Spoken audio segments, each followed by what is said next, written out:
Può tenere la casa più bella del mondo, può tenere i gioielli più preziosi della terra, può tenere per proprietà spiagge, montagne e terreni, può tenere macchine di lusso, yacht e motociclette, può tenere tutto quello che può, ma se si avara e si buffona, che te ne fai? Nome e om si sa apprezzare poco, quando fatica e si sa accontentare. E se una notte di luna su va sa fortuna, un grand'uomo fa opere di carità.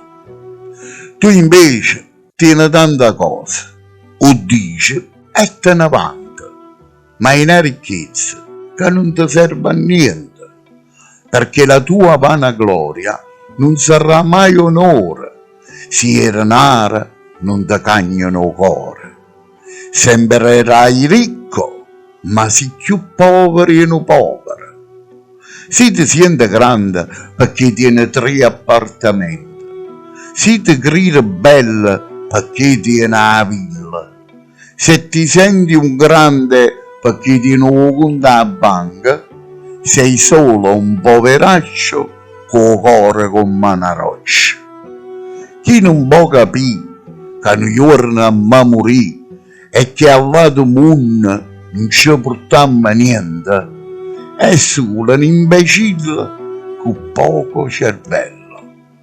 Ma che serve accumulare se hai di che mangiare? A che servono 100 case se poi vivi in una sola? Il superfluo è una fortuna ma non è essenziale. Se un uomo ha tanti beni e non ha il cuore buono, è un pezzente d'amore e di sentimenti.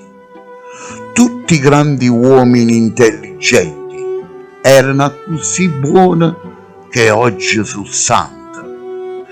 Se tu pensi che il denaro ti ponderà l'onore, se tu pensi che la ricchezza vale più della saggezza, fermiti e bada che stai sbagliando strada. L'unico uomo al mondo, indiscutibile e perfetto, nasce in una grotta e non in un castello. Usi il denaro e fa quello che vuoi, ma se non fai carità sarai ricco solo qua, perché in cielo avrai un rimprovero del Signore e sarai per sempre povero.